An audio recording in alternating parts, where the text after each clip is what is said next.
I have struggled with weight loss my entire life. Starting as a little girl, I was always on the heavier side of things. From 19 years old, it was just an ongoing struggle of putting on the weight, putting on the weight, putting on the weight, and not being able to lose it no matter what I tried, whether it be Weight Watchers or keto or anything you basically can think of, I have tried, and it was not successful.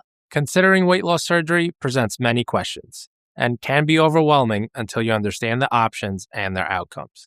Hello, I'm Dr. Friedman, and I'm one of the surgeons on our team at Griffin Bariatrics. We have a team of bariatric surgeons who have been successfully performing bariatric procedures for nearly 2 decades. When you become our patient, we as a team are dedicated to you and will always be available to you no matter the day or the hour.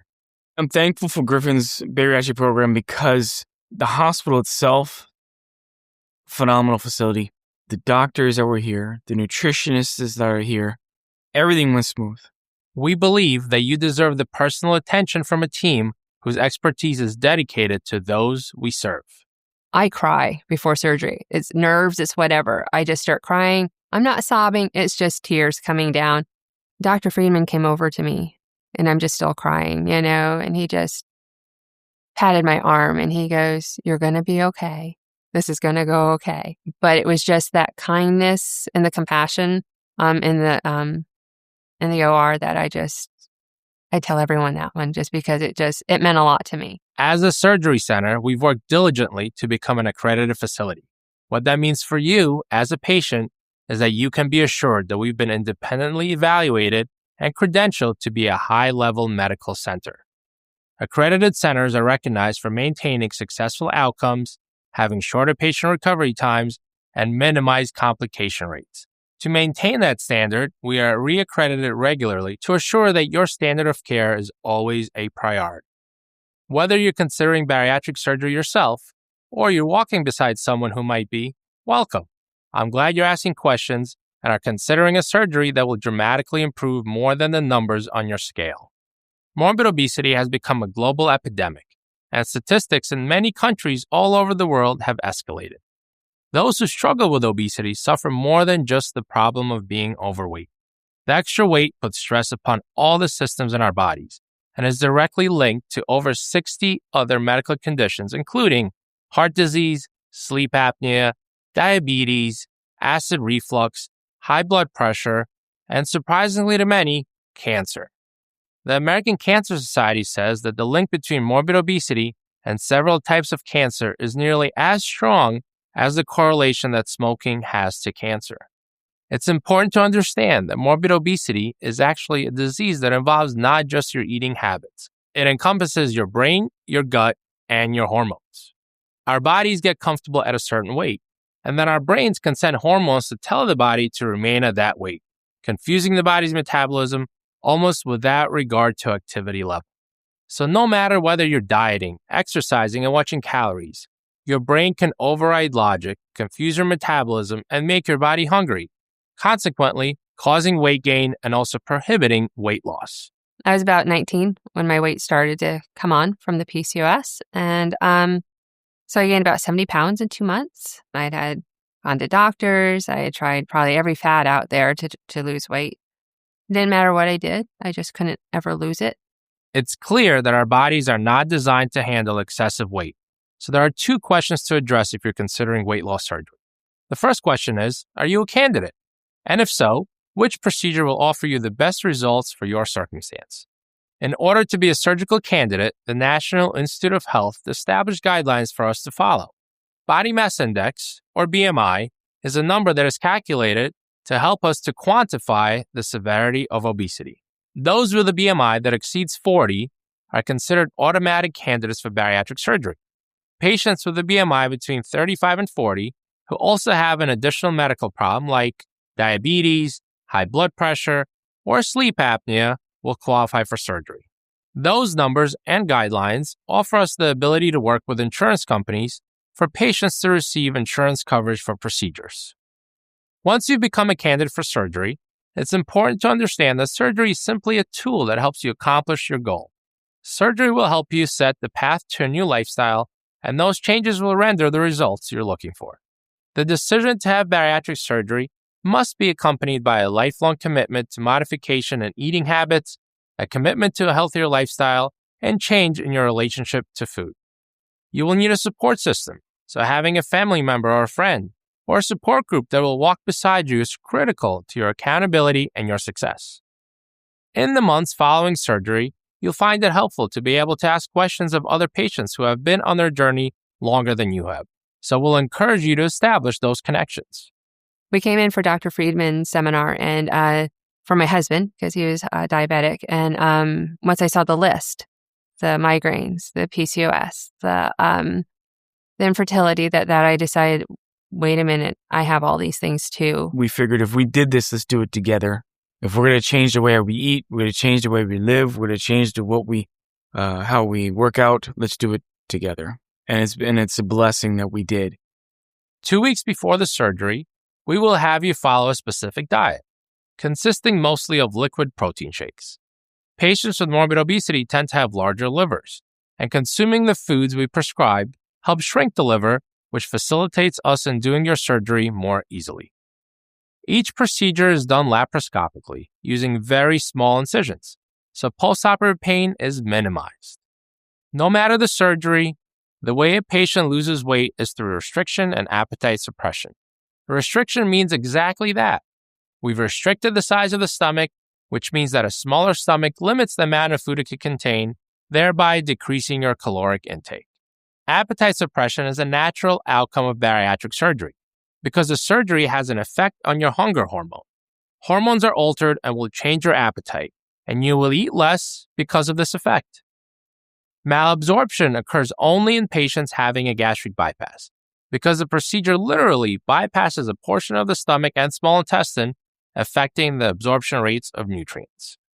Whenever surgery is performed, there are inherent risks and potential complications. Here at Griffin Bariatrics, because we are an accredited center, we see very little of these incidents. But any surgery will carry identical risk of bleeding, infection, or blood clots. The possibility of a blood clot risk is naturally higher in a patient with morbid obesity, and we address the risk with significant care. Each patient receives blood thinners before and after the surgery to minimize the potential for problems. We have refined our surgical procedures to reduce the amount of time our patients are under anesthesia, which also decreases your risk. As soon as possible, we'll get you walking and moving to promote circulation. We are incredibly attentive to our patients throughout the entire process of surgery and recovery. So if you happen to develop a blood clot, we are able to diagnose and treat it quickly to avoid complications. They're used to patients coming through and they know what the pains you're going through. They know what you're experiencing. They know how to treat it. They know how to care for you. It made it comfortable. It was a comfortable, I just got an invasive surgery and now I have a nurse that actually knows what I've gone through and is able to kind of take care of me the way I should be, that I needed to be taken care of. By the time you're discharged, you'll be able to do normal activities like driving and walking a staircase. The most important thing you can do post-op is move and walk to minimize gas pains. Because the procedures require us to inflate the belly, the best way to overcome the discomfort is to move. Gas pains usually subside within 24 hours. The specifics of each surgery are important to understand so that you and your surgeon can make the best decision for you. We will help you understand the anatomy of your digestive system so you can comprehend what each procedure offers. First, we'll address the lap band procedure. The procedure involves placing a silicone ring around the upper part of the stomach, which creates a smaller stomach for food to enter. Because the ring reduces the size of the stomach, you eat less food and lose weight accordingly. The band is adjustable to help you balance weight loss with nutritional requirements. The benefit to this procedure is that it is less invasive than other procedures because we don't cut, staple, or remove or reposition any part of the digestive tract. The system is adjustable and reversible and carries a very low complication risk. Your surgeon will do follow-up care for several years, even a lifetime, to assure that the system stays in place and functions properly. Because the device remains placed within the body, there's potential for the need to remove or replace it within the first 5 or 7 years. Having this procedure results in losing approximately 50% of excess weight. Excess weight is the amount of weight over your ideal body weight. So if you're 100 pounds overweight, your lap band will help you lose about 50 pounds. The sleeve gastrectomy is another procedure performed for weight loss. This procedure actually reduces the size of the stomach because we divide the stomach almost down the middle, creating two parts. When we divide the stomach, we place staples down the center, creating a smaller, more narrow stomach, one that resembles a sleeve. So now you will use half of the stomach you once had, and we actually remove the half that is stapled off because it won't be using any of its capacity anymore. This procedure works in two ways. By reducing the size of the stomach, you'll obviously consume less food, reduce caloric intake, and lose weight. The procedure also affects your hunger hormone, reducing the amount that your body produces so your brain will not tell your stomach that it's hungry as often.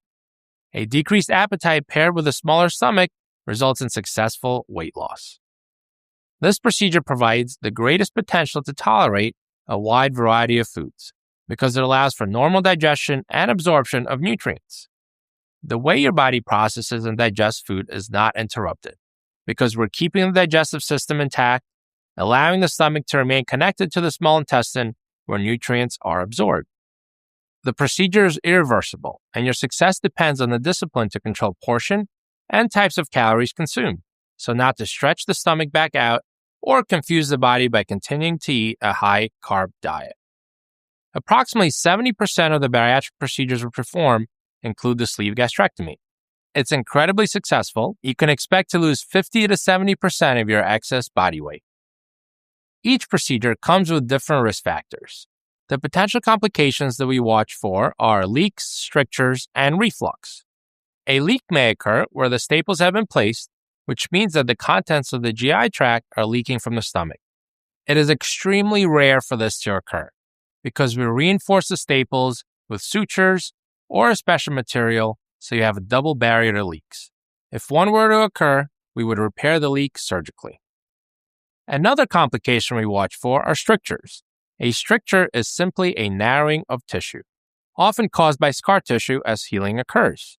This could make eating or drinking difficult because foods aren't able to pass easily through that portion of the stomach. If this occurs, we simply use an endoscope to stretch the tissue to allow foods and liquids to easily pass. This is also a very rare occurrence. Some patients may experience some level of reflux, which is heartburn. Physiologically, the pressure inside the stomach changes when we create the sleeve, so some patients can expect some level of reflux. We treat those symptoms with acid-reducing medications as long as necessary, but for many patients, heartburn usually subsides over time. Many patients will experience a short bout of nausea immediately after surgery, but it typically subsides within 24 to 48 hours. The third procedure we perform is called a gastric bypass surgery because we literally bypass part of the digestive system. Normal digestion takes place when food enters the stomach and passes through the small intestine where nutrients are absorbed. In short, bypass surgery disconnects a large portion of the stomach as well as the upper part of the small intestine from the tract, creating a much shorter digestive tract. This surgery differs from the sleeve in that, although we reduce the stomach to a small pouch, the entire digestive tract remains in the abdomen and we aren't removing any portion of the stomach. Food intake is most dramatically modified with bypass surgery. Your diet immediately following surgery would consist of purely clear liquids with gradual additions of soft and pureed foods. Over time, you will return to eating foods you normally enjoy. Although any bariatric procedure has the potential to change your food preference and tolerance after your procedure. Patients can expect to lose 60 to 80% of excess weight in approximately 18 months. I was hoping that I can come off of all diabetic meds, lose the weight. Just over a year after surgery, I've lost close to 90 pounds. Off of all insulin, no metformin, no diabetic pills. I thought it'd be fun to kind of look in the mirror and see a six-pack. It's there, There's some extra skin, but the six-pack is there. My daughter and I just took a trip, and we did an 8-mile hike. And yes, I was exhausted, but, it was still something I physically could do. At my heavier weight, there's no way I could have done that. Potential complications with bypass also include a very, very small risk of leaks or strictures, but will also include vitamin and protein deficiency. because you will no longer process nutrients the way you once did. In order to prevent vitamin deficiency, supplementing your diet with protein and vitamins is extremely important. Patients who have bypass surgery need to be aware of dumping syndrome. Dumping syndrome is avoidable by refraining from foods with a high sugar content. Without the stomach, the small intestines receive food from the pouch very rapidly. When you consume too much sugar, it enters the small intestines and it dumps the sugar into the bloodstream. In response, your body will release too much insulin to offset the sugar spike, thereby dropping your blood sugar. The rapid change will result in nausea, cold sweats, diarrhea, and maybe even chest pain. So avoid consuming more than 6 or 7 grams of sugar per serving of food to prevent that from happening.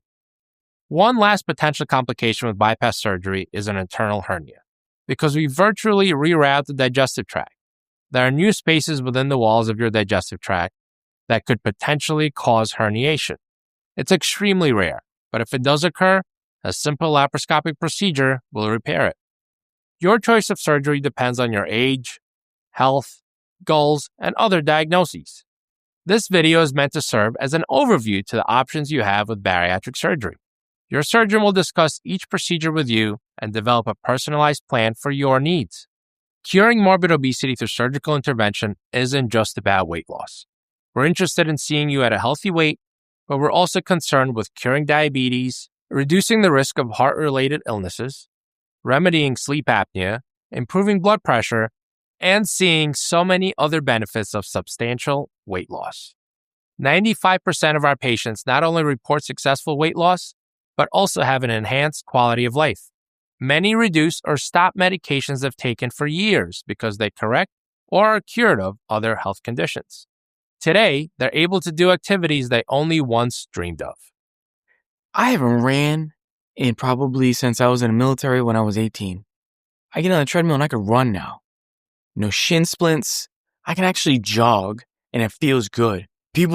Some people don't even remember me or look at me as being the big heavyweight guy, you know? I walk into a store and they're like, man, this guy's buff, you know? I'm going, oh, wow, cool. I'm happy because I get to be closer to my husband, and that we have the energy to go do things. I'm happy that food's not what's taking over my life. I eat to live. I don't live to eat anymore. We're glad you've made the decision to improve your health and your life. We'll be here every step of the way. You won't do this alone.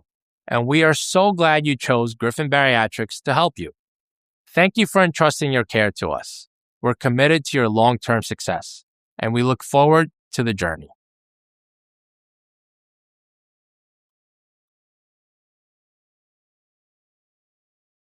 Griffin Health. Empowering people. Advancing care.